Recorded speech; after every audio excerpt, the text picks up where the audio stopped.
2023년 1월 22일입니다. 오늘은 마태복음 1장의 말씀을 통해서 아브라함과 다윗 자손으로 오신 예수 그리스도에 대해서 말씀을 전하겠습니다. 마태복음은 신약을 여는 성경입니다. 사복음서라고 불리는 복음서들이 신약의 처음에 위치해 있는데 학자들마다 어떤 복음서가 먼저 쓰여져 있는지에 대한 의견이 다양합니다. 그런데 적어도 복음서라는 장르가 신약 성경에 가장 처음에 온다는 것은 확실합니다. 왜냐하면 예수님이신 복음이신 예수께서 오심으로 인해서 신약이라는 시대가 새로 시작되었기 때문입니다. 우리가 다 아는 것처럼 구약 성경의 마지막은 말라기입니다. 말라기서의 마지막은 이렇게 마치게 됩니다. 보라, 여호와의 크고 두려운 날이 이르기 전에 내가 선지자 엘리야를 너희에게 보내리니 그가 아버지의 마음을 자녀에게로 돌이키게 하고 자녀들의 마음을 그들의 아버지에게로 돌이키게 하리라. 돌이키지 아니하면 두렵건대 내가 와서 저주로 그 땅을 칠까 하노라 하시니라. 마지막 같지 않은 마지막이죠. 그런데 말라기의 마지막이 이처럼 끝이 납니다. 말라기의 마지막은 행복하고 예쁜 해피엔딩이 아니라 오히려 저주가 임박했음을 보여주는 데 중점을 갖고 있습니다. 말라기의 배경을 보게 되어야 하는데요. 바벨론에서 포로 생활을 하던 이스라엘이 귀환을 하게 되죠. 그런데 그 귀환한 백성들이 하나님의 은혜로 성전을 짓게 되는데 그 성전을 짓는 일이 굉장히 오래 걸렸어요. 자신들의 생계가 성전을 짓는 것보다 훨씬 더 먼저라고 생각했거든요. 자신들의 안위가 훨씬 더 중요했기 때문입니다. 그런 이스라엘을 달래서 어떻게든 성전을 완공을 시켜요. 그리고 에스라나 느헤미야를 통해서 그들의 어긋난 신앙을 개혁하려고 애써요. 그런데 소기의 목적을 달성한 부분이 있을지도 모르겠지만 적어도 말라기를 보면 그런 개혁들은 모두 다 실패한 겁니다. 열심히 노력하고 애썼지만 이스라엘은 달라진 게 없는 것이죠. 잠깐 괜찮아진 듯 보이더라도 그들의 마지막이 사실 그렇게 대단치 않았다는 게 이 말라기의 증언입니다. 말라기서에 나타난 당시 종교적 그리고 도덕적인 악에 관해서 카이저라는 신학자는 5가지로 정리합니다. 첫째는 이방인들과 결혼하는 자본의 문제. 기독교인이 불신자와 결혼하지 않습니다. 왜냐하면 그들의 신앙이 달라지기 때문입니다. 많은 경우에 같이 믿음을 버리는 게 빠르지 그를 전도하는 것은 어려운 일입니다. 그런데 이것은 율법으로 정해진 사항에도 불구하고 그들은 이방 여인들과 결혼합니다.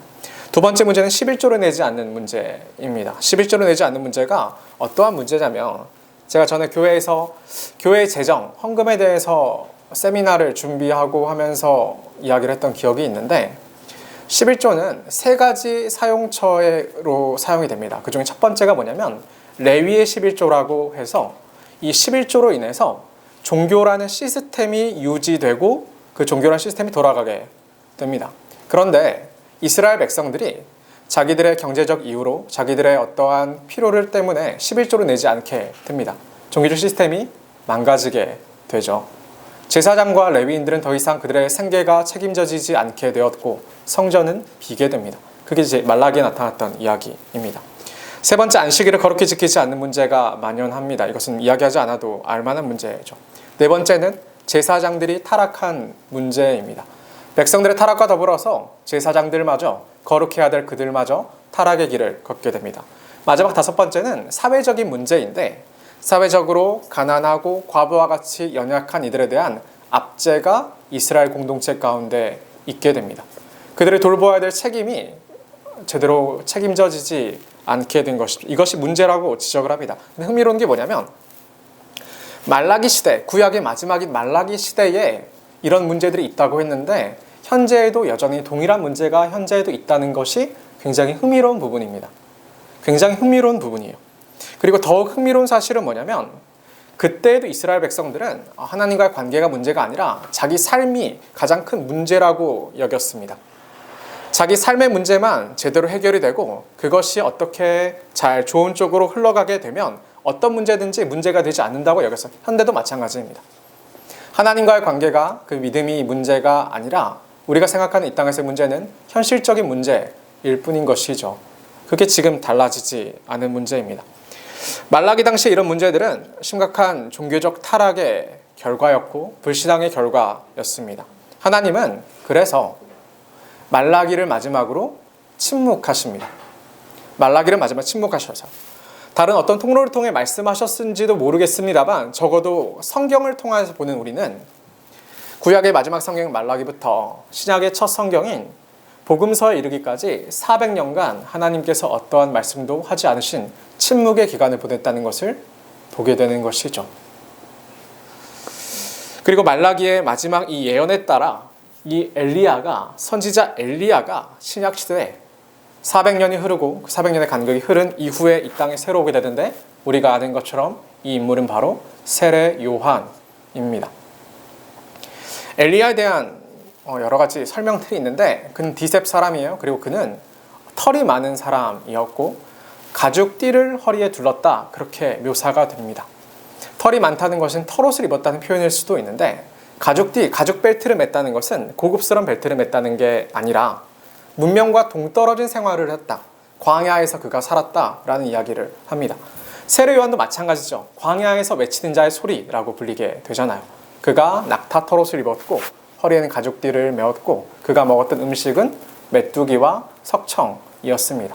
광야 가운데 하나님 앞에 훈련받고 예수 그리스도의 길을 예비하기 위해서 외치는 자의 소리로서 등장한 인물이 세례 요한인 것이죠. 그리고 그 세례 요한이 그리스도가 이 땅에 오셨는데 그 그리스도가 바로 예수시다 그렇게 외치게 됩니다. 그리스도가 이 땅에 오셨는데 그 그리스도가 예수시다. 400년이라는 간극을 넘어서서 하나님의 말씀이 다시 들리기 시작했는데 그 말씀은 무엇이었냐면 그리스도가 이 땅에 정말로 임하셨다. 그분이 바로 예수시다. 그 메시지가 들리게 되었습니다. 그런데 무엇이 달라졌습니까? 앞서 달라기에서 5가지 문제를 언급을 했습니다. 이방인과 결혼하는 자본의 문제, 11조를 내지 않는 문제, 안식일을 지키지 않는 문제, 제사장이 타락하는 문제, 가난하고 연약한 자들을 압제하는 문제. 그런데 그리스도가 왔다면 문제가 해결이 되어야 하지 않겠습니까? 그리스도가 오셨다면 문제가 더 이상 문제가 안 되어야지요. 설령 문제가 일어난다 하더라도 그게 해결이 돼야 되는 것 아니겠습니까? 수학이 그렇잖아요. 난제가 있더라도 어떤 대단한 수학자가, 위대한 수학자가 그 문제를 해결하면 그 방법만 알면 다 문제를 풀 수 있어야 되는 것이죠. 그런데 그렇지 않더란 말입니다. 그러면 어떻게 생각해야 되냐면 구원이 오지 않은 것이죠. 문제가 해결되지 않았으니까. 문제가 해결되지 않았으니까. 예수께서 그리스도시고 그분이 우리 가운데 오시면 그분이 답이라면 달라져야 했습니다. 저는 예수님이 우리의 실제적인 구원이기를 간절히 바랍니다. 오랫동안 신앙생활을 하면서 당연히 의뢰 그렇겠거니 하고 하는 신앙생활이 아니라 문제가 생기면 그 문제에 대한 답이 실제적이고 진실된 답이 직접적인 답이 예수님이 되기를 원하는 겁니다. 그냥 단순히 암묵적인 기독교인이라 갖고 있는 자부심이나 선민의식이 아니라 실제적으로 생각이 바뀌고 삶이 바뀌는 그러한 능력 있는 그리스도를 믿을 수 있기를 바라는 것입니다. 우리는 이런 관점을 가지고 마태복음을 살필 것입니다. 답으로 오신 예수 그리스도. 진짜 정말로 진실하게 그 문제를 해결하기 위해 우리의 분명한 구원으로 오신 예수님. 그 예수님이 어떤 분인지에 대해서 이 마태복음을 통해서 살필 수 있어야 하는 것이죠. 오늘 보게 된 말씀은 마태복음 1장입니다. 두 부분을 나눠 살필 거예요. 1절부터 17절 먼저 살피게 될 텐데 예수님의 족보를 통해서 예수님은 어떤 그리스도신가? 사람들마다 다 자기가 갖고 있는 구원에 대한 상들이 있잖아요. 자기가 원하는 상. 그런데 예수님은 어떤 모습으로 오신 어떤 그리스도신가를 살필 것이고 그리고 18절부터 마지막 25절을 통해서는 그 예수는 어떻게 우리의 그리스도가 되셨는가? 우리의 구원자가 되셨는가? 이것을 살피게 될 겁니다. 첫 번째 이야기입니다. 1절부터 17절 예수님은 어떠한 그리스도신가를 보겠습니다. 마태복음은 족보에 대한 이야기로 시작합니다. 아브라함과 다윗의 자손 예수 그리스도의 계보라, 족보라 이렇게 이야기를 하는 거죠. 족보를 이야기합니다. 마태는 의도적으로 예수가 그리스도신데 그분이 아브라함의 자손인 것과 다윗의 자손이라는 것을 강조합니다. 조금 더 자세히 보겠습니다만 마태는 아브라함부터 시작해서 예수님까지의 그 족보를 기록합니다. 마태복음은 이렇게 나타나지만 누가복음에서도 당연히 당연하지 않지만 족보가 나타나요. 그런데 누가복음의 족보가 훨씬 더 정확한 족보입니다. 누가복음 순서가 달라져요. 예수님부터 어디까지 올라가냐면 하나님까지 올라갑니다. 쭉쭉쭉 올라가다가 아담까지 이르고 아담 위는 하나님이라 그렇게 이야기를 해요. 그러면서 총 숫자를 제가 세어봤는데 77명의 인물들이 나타나는 거죠. 하나님까지 포함해서 77명의 인물들이 그 족보에 나타납니다. 그런데 마태복음의 족보는 달라요. 우리가 방금 읽은 게 그렇게 많지 않았잖아요. 많은 부분이 마태복음의 족보에서 의도적으로 누락되어 있는데 왜 그러냐면 예수께서 아브라함의 자손이라는 것과 다윗의 자손이라는 것을 강조하기 위해 쓰여진 족보이기 때문입니다. 아브라함 하면 생각나면 중요한 장면은 하나님이 아브라함을 부르시면서 하나님의 백성이 시작된 장면입니다. 갈대아 지역에 살던 아브라함을 부르셨어요. 당시 아브라함이 살던 곳은 메소포타미아 문명이 위치하는 바벨론 지역입니다. 수메르 신화가 횡행했던 그러한 문명이죠. 하나님은 아브라함을 부르셨는데 그를 부르시면서 그 아브라함을 뒤흔든 말씀은 무엇이었냐면 너로 큰 민족을 이루게 하겠다. 그게 그가 가장 많이 흔들렸을 그러한 대목입니다. 왜냐하면 아브라함과 사라는 불임이었으니까. 자식이 없었으니까. 자식이 없다는 것은 굉장히 두려운 일이에요. 고대 문화권은 더 그래요. 시골에 가셨는지 모르겠고 이제 가실 수도 있지만 할머니 세대는 자식들을 많이 낳습니다. 저희가 몇 번 이야기했는데 제 친가는 8형제고 제 외가는 8남매입니다. 자식을 많이 낳는 것은 굉장한 재산이에요. 농사를 짓게 되고 돈을 벌어올 수가 있게 된 거예요. 고대는 더 그렇습니다. 고대는 아들을 낳는다는 것은, 자식을 낳는다는 것은 그들의 군사력과 생존과도 직결되는 문제였기 때문입니다. 종교적으로 더욱 그러한데 자식을 낳는다. 죽을 인생이 생명을 낳는다. 그거면 그것 자체만으로 굉장히 커다란 종교적 의미를 갖는 것이죠. 그런데 불임이다. 저주를 받은 거예요. 생명을 낳지 못하는 거죠. 아무리 돈이 많으면 뭐합니까? 아무리 많은 세력을 거두니 뭐합니까? 생명을 이어가지 못하는데요. 내 이름이 기억되지 않고 이어지질 않는데요. 그런데 아브라함의 사라의 문제가 그러한 문제입니다. 불임의 문제인 것이죠. 아무리 이 땅에서 많은 것을 이뤄도 물려줄 누군가가 없는 겁니다. 하나님은 그러한 아브라함과 사라에게 찾아가셨고 그들에게 큰 민족을 이루어 주겠다고 약속을 하셨습니다. 아브라함이 이를 따라서 고향과 친척과 아버지의 집을 떠나서 하나님의 약속의 땅인 가나안을 향하게 되는 것이죠. 이게 하나님의 약속의 백성의 시작입니다. 대단한 인물을 부르는 게 아니고 불임한 가정에 찾아가셔서 그 불임의 문제를 해결해 주시겠다면서 아브라함을 부르신 사건, 그게 하나님의 백성 이스라엘의 시작입니다. 아브라함이 가나안을 향해 떠나요. 근데 너무 쉽게 도착해요. 창세기 12장 1절에 하나님이 아브라함을 부르시거든요. 그럼 가나안 땅에 도착한 몇 절인 줄 아세요? 12장 5절.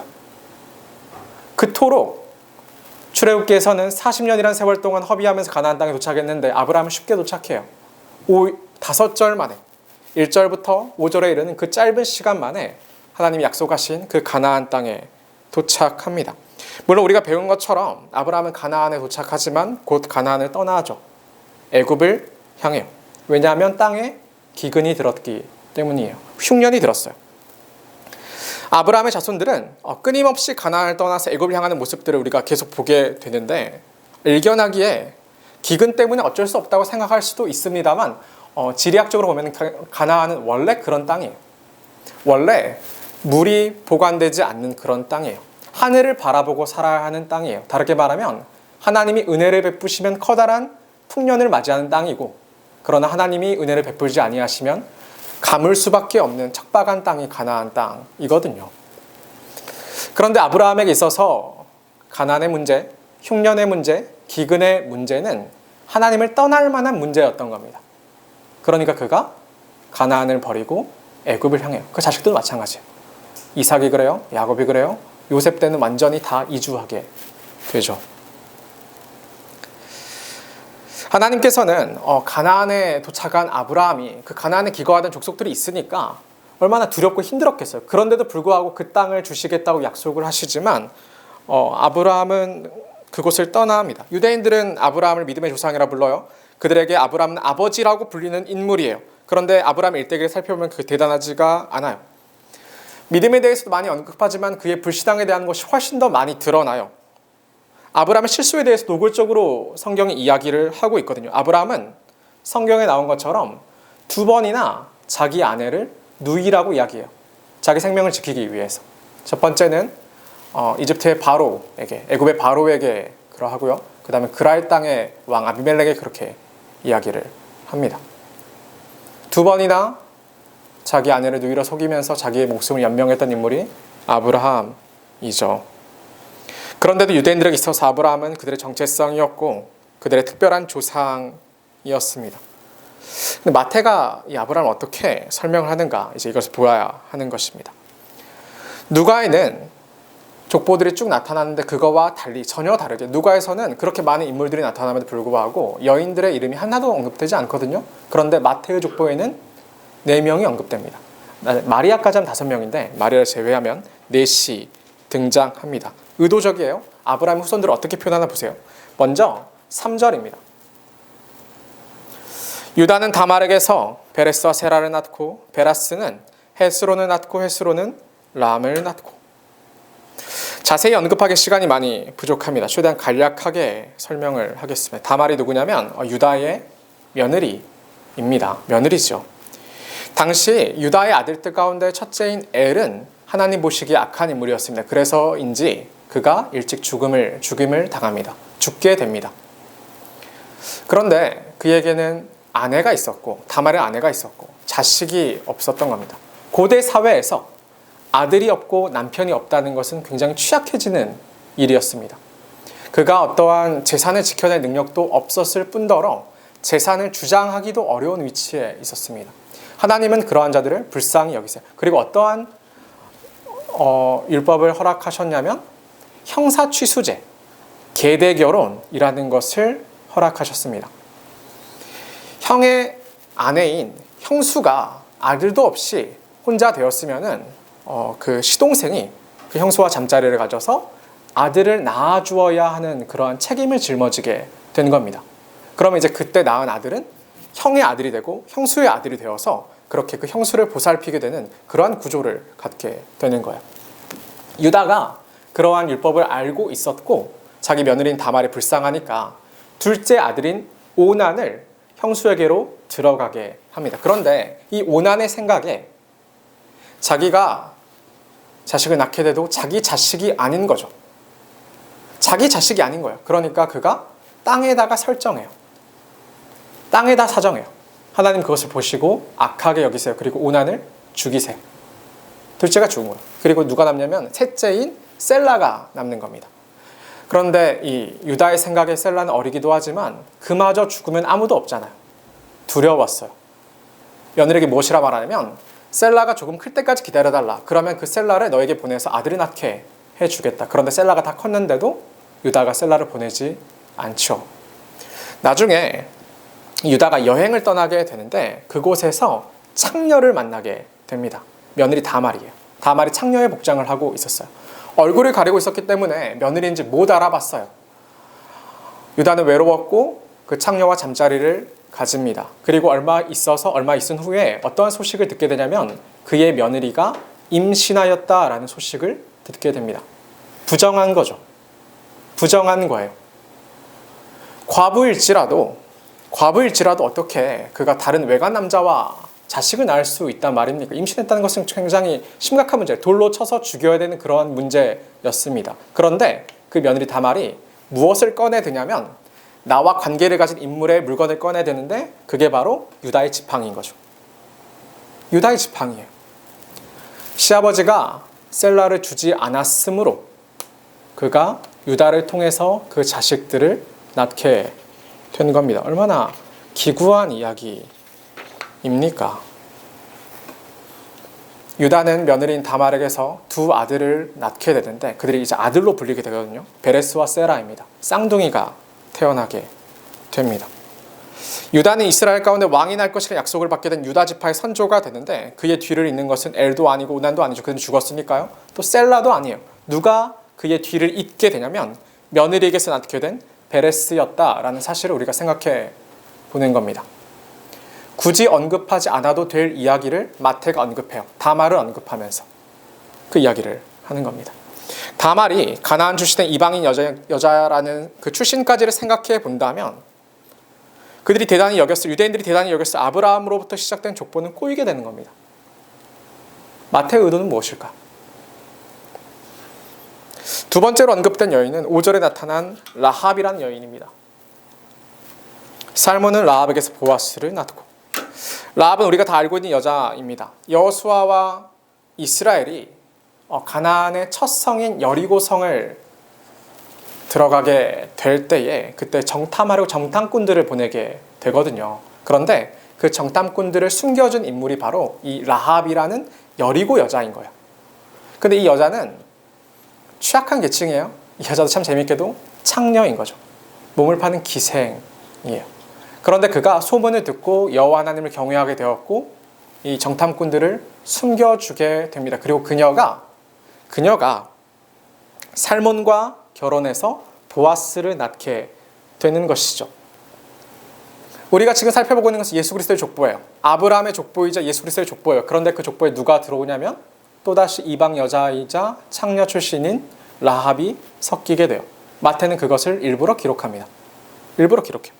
세 번째 여인 보겠습니다. 마찬가지로 5절에서는 룻이라는 인물이 나타납니다.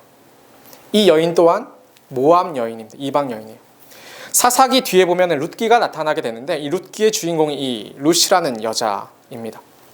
유다 지파의 엘리멜렉의 아들 중에 말론과 결혼한 이방 여자가 이 룻이라는 인물인데 왜 모압 여인일까 생각을 해보십시오.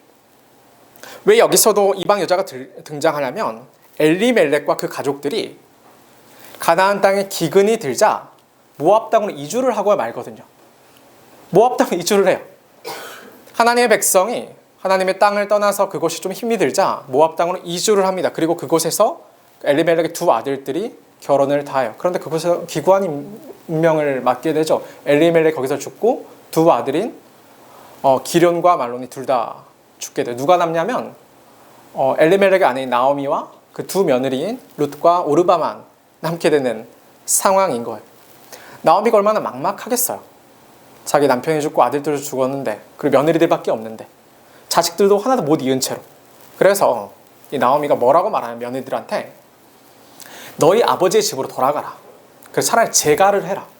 그게 너희한테 더 좋지 않겠냐. 나는 원래 내가 있었던 가나안 땅으로 돌아갈 테니까 너희는 그렇게 해라. 그래서 오르반은 울면서 떠나갔고 근데 룻은 그렇지 않아요. 끝까지 자기 시어머니를 봉양하겠다고 가나안 땅까지 쫓아와요.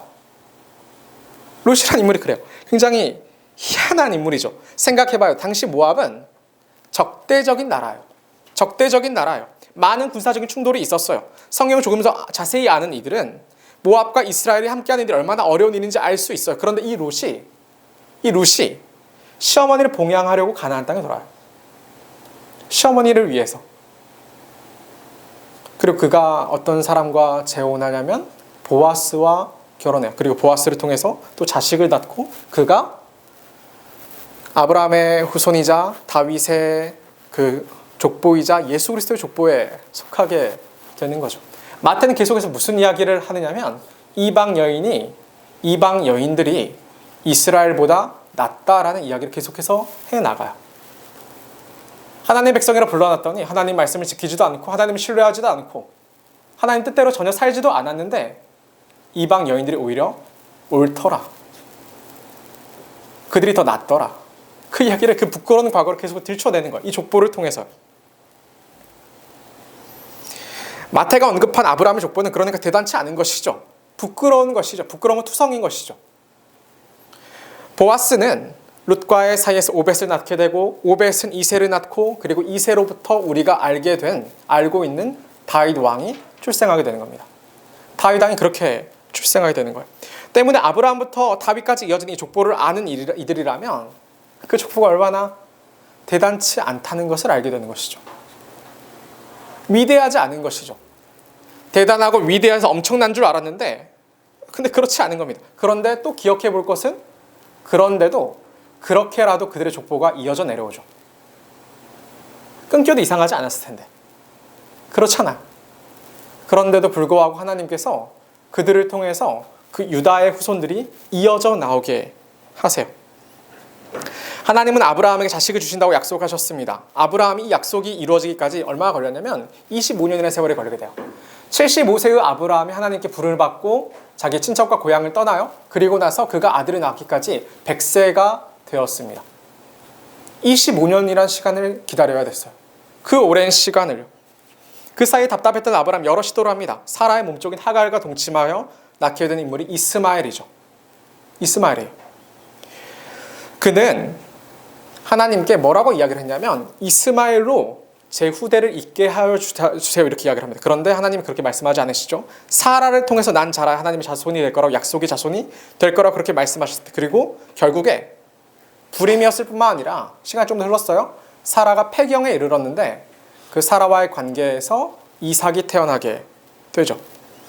하나님의 역사였고 하나님의 은혜였습니다. 그러니까 이스라엘이 자기의 위대함과 자기의 대단함과 자기의 괜찮음을 어느 것 하나 내세울 수 없게 하나님께서 온전히 이루신 사건, 그게 이스라엘의 역사였다고 마태가 꼬집는 것이죠.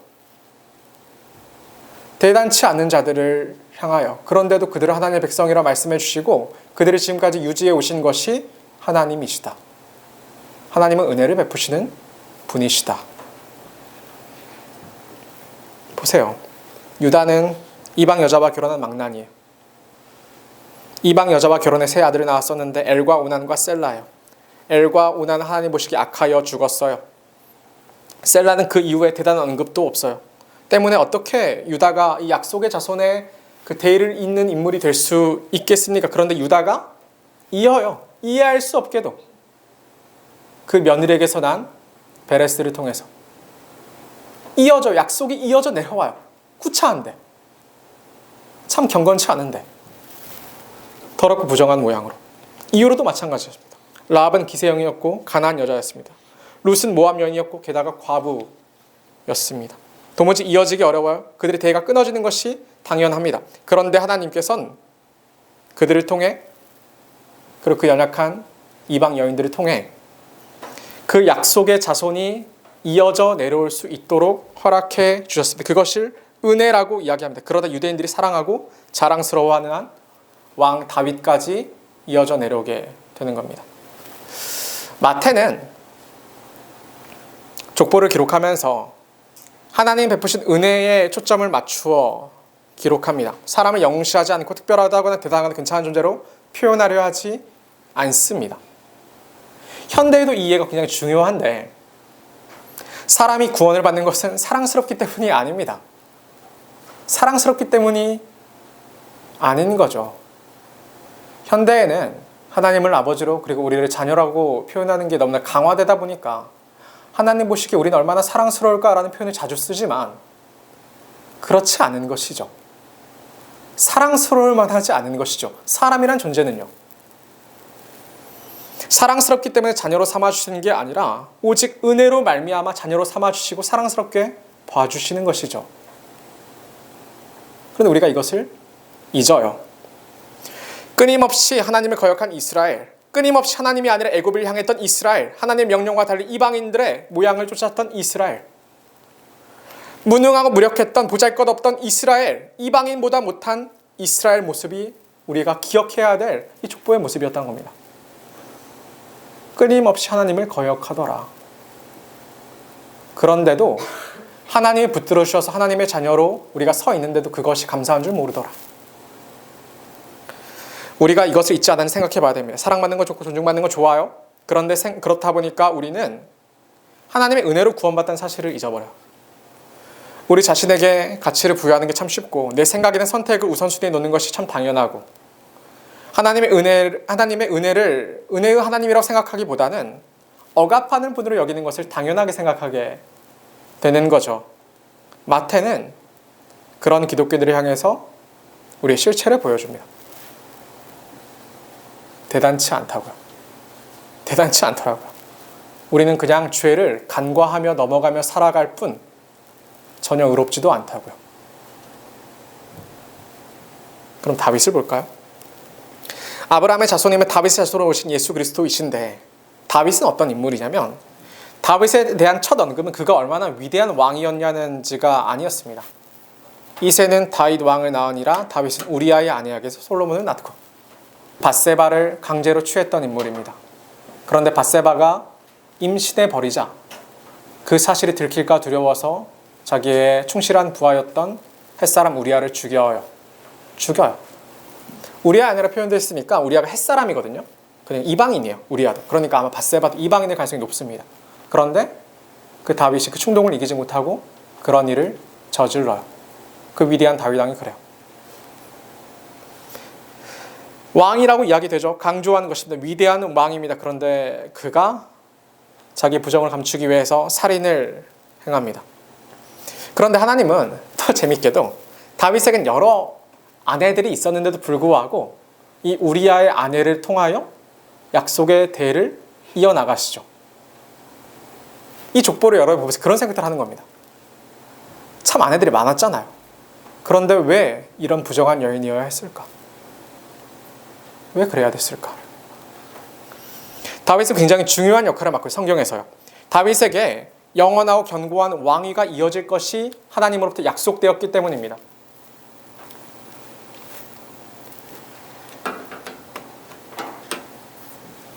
그는 내 이름을 위하여 집을 건축할 것이요 나는 그의 나라 왕위를 영원히 견고하게 하리라. 마지막 16절이에요. 내 집과 내 나라가 내 앞에서 영원히 보존되고 네 왕위가 영원히 견고하리라 하셨다 하라. 하나님께서는 성전을 짓고자 한 다윗을 기뻐하시죠. 그래서 다윗은 성전을 못 짓고 솔로몬이 짓게 되는데 그에게 어떠한 이야기를 하시냐면 왕권을 영원히 붙들어 주시겠다. 그 이야기를 하세요. 그 왕권을 영원토록 유지시켜 주시겠다. 하나님이 다윗에게 주신 언약이 이와 같았습니다. 왜 다윗이었을까? 그가 위대해서였을까? 그가 특별하고 잘나서였을까? 근데 꼭 그런 것만 아니에요. 성경이 묘사하는 다윗은 우리아의 아내를 빼앗은 인물이고 과정에서 우리아를 살해한 살인자일 뿐입니다. 유대인들은 다윗에게 주어진 이 약속으로 인해서 언제나 자부심을 갖고 살아갔습니다. 그들의 왕권이 결코 끊어지지 않고 하나님이 그들을 결코 포기하지 않으신다는 그 생각을 갖고 있었던 것이죠. 그런데 또 이제 이 마태가 기록한 이 족보를 보게 되면 이 다윗의 왕권이 이어져 나가요. 그러다가 이제 왕권이 끊겨요. 언제 끊게 되면 바벨론 포로로 간 그 이후부터는 끊겨요. 바벨론에 의해서 남유다가 완전히 멸망하죠. 그럼 무슨 왕족이 있습니까? 무슨 왕족이 있어요? 돌아갈 나라라도 있어야 포로 상태의 그 신분이 유지가 되는 거지. 그들이 무슨 왕족이 뭐가 있겠어요? 바벨론 포로 상태로 돌입하게 된단 말입니다. 이게 계속 이어진 족보에 나타나는 거예요. 계속해서 다윗의 왕권이 이어질 줄 알았는데 그런데 보다 보니까 그는 더 이상 왕이 아닌 채로 바벨론의 포로 상태로 있던 겁니다. 왕들은 바벨론에 의해서 교체되었고 결국에는 바벨론에 의해서 나라가 완전히 멸망하게 됩니다. 그러니까 다윗이란 인물이 대단치 않은 것이죠. 대단치 않은 것이죠. 12절부터 보게 되면 바벨론으로 사로잡혀 가게 된 이후의 일들이 언급됩니다. 이제 다윗의 후손 가운데 왕으로 불릴 사람이 아무도 없어요. 바벨론에서 포로의 신분을 유지했을 뿐입니다. 그런데 포로 생활을 하면서도 흥미롭게도 다윗의 계보가 끊어지지 않고 이어져 내려갔더라. 그것을 함께 언급하고 있는 겁니다. 함께 언급하고 있는 거예요. 그리고 그 계보가 누구에게 이어지냐면 예수께로 이어집니다. 야곱은 마리아의 남편 요셉을 낳았으니 마리아에게서 그리스도라 칭하는 예수가 나시니라. 마태는 예수님을 그리스도로 소개하고자 이 복음서를 기록했습니다. 예수님이 바로 약속된 그 메시아, 구원자, 우리의 그리스도라고 소개하고 싶어합니다. 예수님이야말로 다윗에게 하나님이 약속하신 영원한 왕이라고 그렇게 소개합니다. 그런데 그 예수 그리스도를 소개하면서 그 예수님을 그리스도라고 소개하기 위해 마태가 내세운 아브라함의 계보는, 다윗의 계보는, 정확히 예수 그리스도의 계보는 초라한 것이죠. 대단치 않은 겁니다. 치부를 그대로 드러내는 채로 마태가 이것을 기록합니다. 그러면 마태가 제시하라는 그리스도는 도대체 어떤 분입니까? 힘있고 능력 있는 분? 돈이 많은 분? 권세가 강해서 모든 권력을 다 손에 쥐고 있는 분? 우리의 모든 문제를 다 문제되지 않게 할 만큼 대단한 위력을 가지신 분? 많은 사람들이 다 그런 구원자를 꿈꿨거든요. 우리의 그리스도는 그런 자여다 꿈꿨어요. 유대인들이 다 그랬어요. 그런데 예수님은 그런 분이 아니신 거죠. 예수님은 그런 분이 아닙니다. 마태는 지금까지 언급한 족보를 이렇게 요약했어요. 그런즉 모든 대수가 아브라함 다윗까지 14대요. 다윗부터 바벨론 사로잡게 14대요. 바벨론 사로잡게 간 후부터 그리스도까지 14대라. 14수 나뉘어졌죠. 14은 다윗을 상징한 숫자입니다. 그런데 그 예수께서 진정한 다윗의 후손이 확실하다 이것을 보여주려고 14대씩을 끊어 놓는 거예요. 그 다윗의 후손, 진짜 성경이 약속한 그 정말 우리의 메시아 된 그 다윗의 후손, 그분이 바로 예수시다. 예수님은 그리스도시다. 그런데 그 후손은 우리가 기대하던 모습과 전혀 다른 모습으로 이 땅에 오시는 것이죠. 그러니까 교회에서도 다들 그리스도를 갈망하고 다들 찬양도 하고 다들 예수를 믿는다고 말하지만 그 예수 그리스도는 우리의 생각과 너무 다른 분이라는 거예요. 우리의 구원은요. 우리에게 주어진 예수 그리스도는요. 우리를 구원할 진짜 그리스도는 메시아는 위대한 무력을 갖춘 인물이 아니라고 했어요. 대단한 지성을 겸비한 인물로 나타나지 않아요. 외모적으로 뛰어난 것도 아니고 부유한 것도 아니고 나를 무역권을 수용하는 공정하는 공감이 넘치는 분도 아니시죠. 많은 사람들이 그리스도에 대한 상을 갖고 있어요. 그러니까 마태가 이제 그것을 지적하고 싶었던 거예요. 나름대로 자기가 생각하는 자기 구원의 모습이 있어요. 나름대로 자기가 계획하는 자기의 삶에 옳은 방향이 있어요. 나름대로 자기가 꿈꾸는 자기가 인생의 답이라고 생각하는 그 방향이 있어요. 그런데 마태가 무슨 이야기를 하냐면 그렇지 않다. 너희가 생각해 너희의 구원을 하지 않는다. 너희의 진짜 문제는 무엇이냐면 상황의 문제가 아니라 너희가 끝없이 하나님을 반역하는 그 문제다. 우리의 그리스도는 하나님께 반역하는 우리의 죄된 그 문제를 해결하러 이 땅에 오신 분이시다. 그분이 그리스도시다. 그리고 그분이 진짜 우리의 구원자시다. 망가져버린, 무너져버린 하나님과의 문제를, 하나님과의 무너져버린 그런 죄의 문제를 해결하실 분. 그것을 위해 이 땅에 오신 분. 그분이 예수시다. 그러면 우리는 얼마나 그 예수님을 믿는다고 말하면서 그 예수님께 우리의 죄의 문제를 놓고 간절히 간구하고 있습니까? 생각하면 그렇지 않은 거예요. 그렇지 않은 거죠. 여러 가지 삶의 문제는 참 많이 그것들이 내 삶의 내 구원에 직접적일 줄 알고 그것을 다 구하는데 근데 막상 예수 그리스도께 간절히 우리의 죄를 놓고 기도하지는 않는 것이죠. 우리가 그러는 것이죠. 그러니까 우리는 그리스도를 알지 못하고 우리는 구원을 알지 못하는 것이죠. 그리고 그런 자들을 향해서 마태가 이 마태복음을 기록하고 있는 겁니다. 구원이란 무엇인가? 무엇이 우리를 구원하는가? 읽으면서 그런 생각 안 하셨어요? 아, 참 우리는 별 수 없구나. 이 족보를 보니까 이 오랜 기간 지속된 족보를 보니까 아, 별 수 없구나. 잠깐 우리가 괜찮은 삶을 살아도 참 별 수 없구나 그런 생각을 합니다. 문제인식 자체가 전혀 달랐던 겁니다. 이스라엘들은 그리고 개종한 이방인들은 그들의 문제 상황은 무엇이냐면 로마로부터 억압받고 있는 그들의 상황인 것이죠. 그러면 그들의 환경만 해결되면 그 환경을 해결해 주는 것이 그들의 그리스도고 그들의 구원일 거라고 여겼는데 막상 예수님 어떤 모습을 보세요?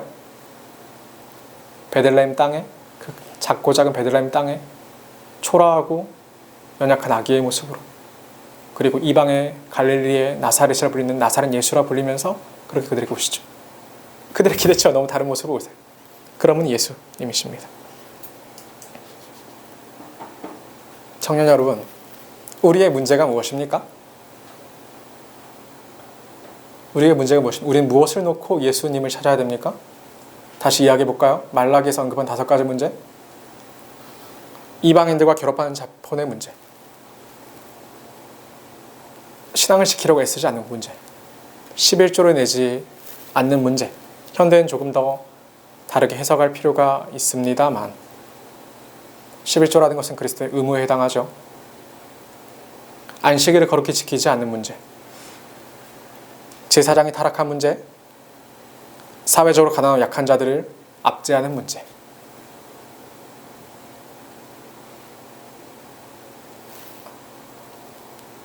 종합해서 말하면 우리가 하나님과의 관계가 틀어져서 하나님의 말씀에 순종하지 않는 문제.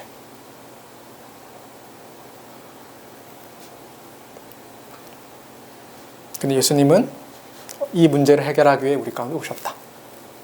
그분이 우리의 그리스도시고 그가 우리의 구원이시다. 그것이 구원이다. 이것을 알 수 있는 게 1절부터 17절 본문이에요. 이 계보를 나중에 보시면서 이 생각을 하면 좋겠습니다. 이것을 기억하면 좋겠습니다. 무엇이 문제인가? 예수님 무엇을 위해 오셨는가? 두 번째 이야기를 하겠습니다. 시간이 벌써 이렇게 흘렀으니까 빨리 가야겠어요. 예수님은 18절 25절인데 어떻게 우리의 그리스도가 되어주시든가에 대한 것이에요. 예수님은 우리의 그리스도가 되신 방식도 굉장히 특별합니다. 마태복음 1장의 족보의 마지막을 보면 또다시 이제 여인이 등장했죠. 요셉을 낳았으니 마리아에게서 그리스도라 칭하는 예수가 나시니라. 앞에서는 그 여인들에 대한 언급이 있기도 했습니다만 여기서도 이제 마리아에 대한 언급이 나타납니다. 누가복음의 족보에서는 마리아조차도 언급이 안 되거든요. 그런데 이제 이 마태는 이 마리아를 언급합니다. 18절부터는 예수님의 탄생이 어떻게 이루어졌는가에 대해서 나타냅니다. 보세요. 예수 그리스도의 나심은 이러하니라. 그의 어머니 마리아가 요셉과 약혼하고 동거하기 전에 성령으로 잉태된 것이 나타났더니. 우리가 다 아는 동정녀 탄생 이야기가 여기서 나타나게 됩니다. 예수님의 나심은 마리아가 요셉과 약혼한 상태에서 동거하기 전에, 동침하기 전에 라는 의미인데 성관계를 갖기 전에 성령으로 잉태되셨다 그렇게 이야기를 합니다. 우리가 흔히 말하는 동정 탄생이 여기 나타나요. 이것을 알게 된 요셉은 혼란스러웠습니다. 율법에 따르면 처녀가 임신을 하면은 돌로 쳐서 죽여야 하지요. 간음을 행했으니까요. 그런데 이제 이 요셉이 의로운 인물인데 그 율법에 따라 돌을 던질 수 있음에 불구하고 그는 자비로운 인물이에요. 조용히 자기 약혼을 끊고자 해요. 비난하지 않고 그렇게 끊고자 해요. 그런데 그런 요셉의 꿈에 주의 사자가 나타나게 되죠. 그리고 이제 이야기를 하게 됩니다.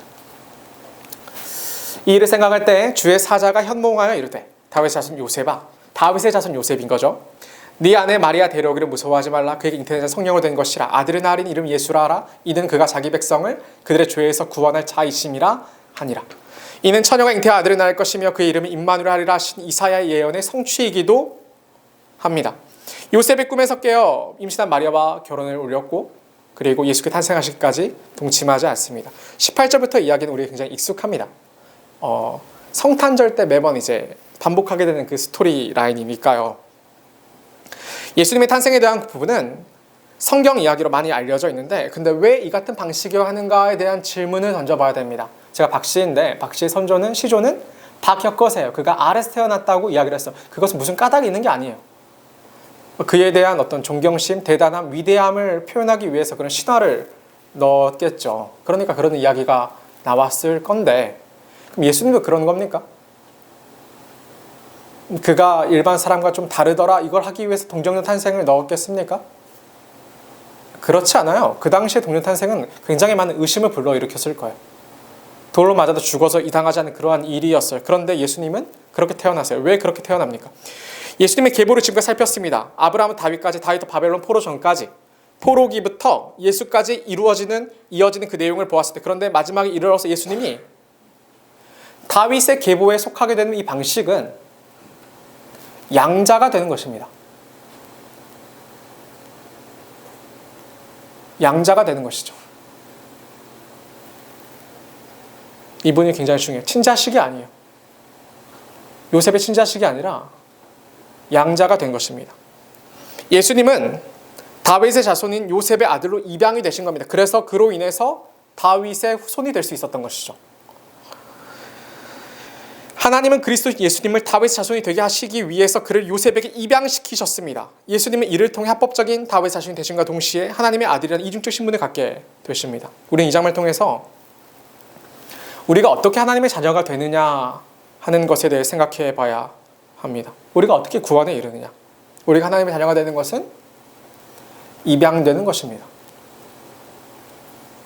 입양되는 것입니다. 우리는 예수 그리스도로 말미암아 하나님의 자녀가 됐는데 자격 없는 자, 관계 없는 자, 사랑스럽지 못한 자가 하나님의 자녀가 됩니다. 입양이 됩니다. 이해하기 어렵죠. 그런데 이것이 하나님이 예수님을 우리의 그리스도라고 주시면서 우리에게 주어진 구원의 방식입니다.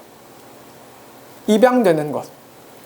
사랑하는 청년 여러분, 하나님을 알아갈수록 하나님과 멀어지는 게 당연해 보입니다. 왜냐하면 제가 하나님을 처음에 배우게 됐을 때 너무 놀랍고 좋았어요. 그런데 하나님을 더욱더 알아갈수록 하나님이 제게서 멀리 계시다는 것을 제가 알아챌수록 하나님은 어려운 분이셨습니다. 그러면 어떻게 살아가야 되냐면 그냥 다 구원받은 채 믿는 채 하며 살아가는 겁니다. 교회에 나와서 특별히 거부감도 없고 그냥 익숙하게 있다가 그렇게 가게 되는 겁니다. 그런데 그게 괜찮은 겁니까? 절대 그렇지 않습니다. 전혀 그렇지 않습니다. 전혀 그렇지 않은 거예요. 믿음의 문제는 그런 게 아니니까요. 이스라엘은 그냥 있어서 구원받을 수가 없어요. 사랑받을 만하거나 그러지 않거든요. 계보를 통해서 볼 수 있듯이 이스라엘 하나님께 반역한 역사를 가졌고 이스라엘을 버리지 않으신 건 오직 하나님의 은혜밖에 없었습니다. 그런데 하나님이 예수님을 우리 가운데 주시면서 예수께서 전혀 상관없었던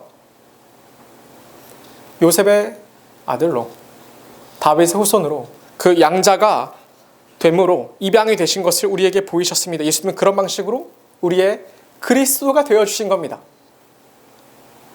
우리가 너무 관계가 없는데 접점을 찾을 수 없는데 그런데 어떻게 우리의 그리스도가 되어주시냐면 양자가 되는 방식이라니까요. 상관없는 자들을 붙들어 주시되 아들이 되게 하시는 예수 그리스도, 죄로 인해 하나님과 무관한 인생을 살았는데 그런 자들을 죄로부터 구원하시기 위해서 우리를 입양하시는 하나님, 우리가 그 구원 앞에 서게 되는 겁니다. 그러니까 마태가 이야기한 것은 모든 사람을 다 좌절하고 낙망하러 가는 게 아니라 그렇게 보잘것없는 자들이 어떻게 구원을 소망할 수 있는가를 설명하기 위한 것이었습니다. 입양된 것이죠. 보라, 처녀가 잉태하여 아들을 낳을 것이요 그 이를 임마누엘 하리라 하셨으니 이를 번역한즉 하나님이 우리와 함께 계시다 함이라. 하나님이 함께 계시고 싶어 하신다. 하나님이 사랑하고자 하신다. 우리는 그래서 그 예수 그리스도를 우리가 그리스도라고 부르게 되는 겁니다. 실제적으로 진실로 나에게도 구원을 베푸실, 나와 같이 관계없는 자를 아들로 딸로 삼으시면서까지 구원을 베푸실 그리스도로 믿는 겁니다. 그게 우리가 믿는 예수 그리스도십니다. 마태가 이것을 소개하죠. 말씀을 마무리하겠습니다. 우리가 오늘 마태복음 1장을 살폈습니다. 참 길었어요? 어려웠어요? 다행히 오늘까지 여러분 큐티를 하게 되었으면 마태복음 2장까지 하게 됐을 텐데 다행스럽게 지난 크리스마스 때 제가 마태복음 2장을 설교했으니까요. 2장을 설교하면서 헤롯을 위시한 온 이스라엘이 예수님을 거절했다는 사실에 관해서 나누었습니다. 그랬죠? 가장 작은 베들레헴에서 나신 분, 작고 초라한 아기의 모습으로 나신 예수님, 그가 자란 곳은 이방의 땅이라 불린 갈릴리, 그 중에서 나사렛, 그래서 나사렛 예수라고 불리신 분, 환호할 만하지 않고 전혀 기대치 않았던 모습으로 이 땅에 오신 유대인의 왕, 이 2장의 이야기입니다. 그런데 그토록 기대하지 않았던 모습으로 오신 예수님이 그분만이 우리의 구원자가 되신다. 여러분 이것을 기억하십시오. 이것을 기억하십시오. 여러분이 꿈꾸었던 어떤 것이 그것이 구원이 아니라 우리가 무너진 하나님과의 관계를 온전히 회복시키실 그 예수 그리스도, 그분만이 진실한 우리의 구원자가 되신다. 그런데 그분이 믿기지 않고 그분이 너무나 멀다고만 생각해왔는데 그분이 우리를 어떻게 구원하시냐면 전혀 관계없는 자가 입양되듯이 하나님이 우리를 입양하셔서 우리를 아들로 삼고 딸로 삼아주셔서 그렇게 구원을 베푸신다. 그런 우리가 그분을 믿을 수 있다. 그분 분명히 반드시 우리의 그리스도가 되신다. 그게 마태복음 1장에 나타난 메시지입니다. 청년 여러분, 그러니까 믿음을 포기하지 않아야 합니다. 분명히 여러분 생각과 달라요. 믿음의 길은요. 여러분의 기대와 달라요. 여러분의 계산과 달라요. 여러분이 생각했던 여러분의 계산과는 전혀 달라요. 그런데도 이 길이 구원이고, 그런데도 그 구원이 그냥 보편적인 구원이 아니라 여러분 자신에게 분명한 구원입니다. 예수님이 그러십니다. 저 여러분 모두가 예수님을 그리스도로 믿고 그 예수 그리스도로 인하여 하나님의 장녀가 되는, 양자가 되는, 양녀가 되는 그 놀라운 역사가 있기를 간절히 바랍니다. 우리 같이 기도할까요?